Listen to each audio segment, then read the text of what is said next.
Hello dear student, आप सभी का बहुत बहुत स्वागत है हमारे यूट्यूब चैनल में। तो डियर स्टूडेंट, आज के इस वीडियो में हम पढ़ने वाले हैं क्लास 7 का हमारी दुनिया है, अध्याय 8 है मानव पर्यावरण अंतःक्रिया लद्दाख प्रदेश में जनजीवन। इसमें जो भी प्रश्न अभ्यास रहेगा इस वीडियो में हम बताने वाले हैं। तो चलिए हम सीधा चलते हैं इसके प्रश्न अभ्यास की तरफ। इसमें जो है प्रश्न कर रहा है, ठीक है, सही विकल्प को चुनिए। सही विकल्प को क्या करना है, चुनना है।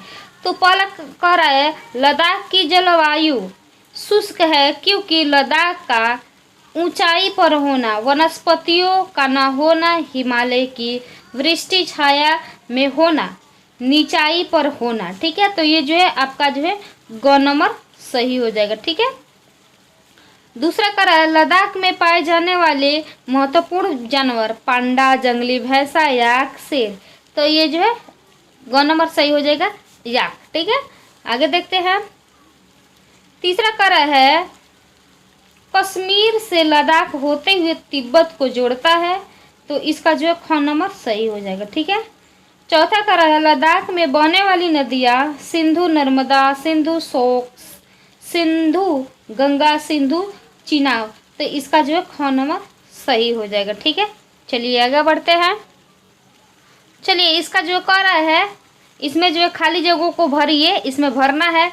पहला कह रहा है खान पान चान का अर्थ है, इसमें डैश डैश दिया है तो इसमें लिखिएगा हिम भूमि। ठीक है, दूसरा है लद्दाख क्षेत्र की सामान्य ऊंचाई है, तो देखिए इतना लिख दीजिएगा 3600 मीटर। ठीक है, तीसरा कह रहा है अच्छी किस्म का जीरा डैश डैश घाटी में होता है, तो ये जो है सही है मद्रास। ठीक है, चौथा है काराकोरम दर्रा कश्मीर को डैश डैश से जोड़ता है, तो इसमें जो है तिब्बत लिख दीजिएगा। ठीक है, 5 नंबर का है बड़े मठों को डैश डैश गोम्पा कहते हैं। क्या कहते हैं, बड़े मठों को क्या कहा जाता है, गोम्पा। चलिए हम इसका जो है प्रश्न अभ्यास जो है देख लेते हैं। ठीक है, इसका जो है उत्तर।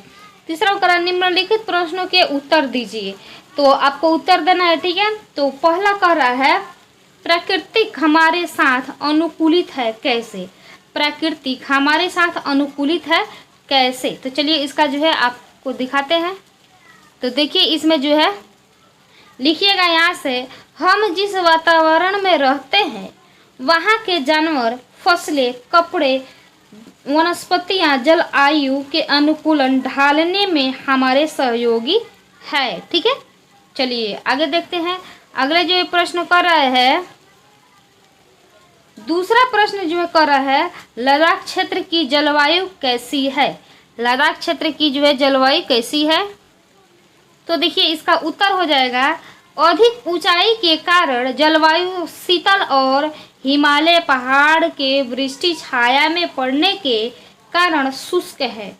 यहाँ सालों भर खूब ठंड पड़ती है। दिसंबर जनवरी के महीने में पानी बर्फ हो जाता है, इसीलिए वहाँ मई जून के महीनों में भी गर्म कपड़ों की ज़रूरत होती है। महीनों में भी गर्म कपड़ों की क्या होता है, ज़रूरत होता है। आगे देखते हैं।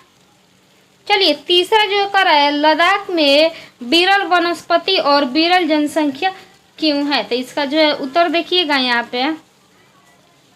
ठीक है, तो चलिए इस तीसरा का उत्तर लिखिएगा उच्च शुष्कता के कारण प्रदेश उजाड़ है और वनस्पति कम है। घाटी में कहीं कहीं घास पर एक छोटी झोपड़ी मिलती है। सफ़ेद नीलगिरी के वृक्ष जहाँ तहाँ मिलते हैं। ठीक है, यहाँ से यहाँ तक जो है आप लोग लिख लीजिएगा। तो चलिए इसका जो है और प्रश्न जो है 4 नंबर में कह रहा है, चौथा में कह रहा है या की उपयोगिता हमारे यहाँ के किस पशु से जो है मिलता है, तो इसका जो है उत्तर हो जाएगा चौथे का जो है उत्तर लिखिएगा। यहाँ पे जो है बहुत ही सिंपल है, आपके ही किताब में दिया है। यहाँ पे देखिए यहाँ से लिखिएगा यहाँ तक। ठीक है, यहाँ याक नामक जानवर मिलता है जो भैंस से मिलता जुलता होता है।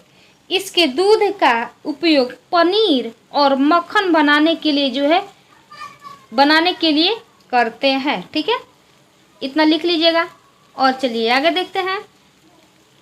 5 नंबर का है लद्दाख जैसे ठंडे रेगिस्तानी क्षेत्र में पर्यटन की क्या संभावना है।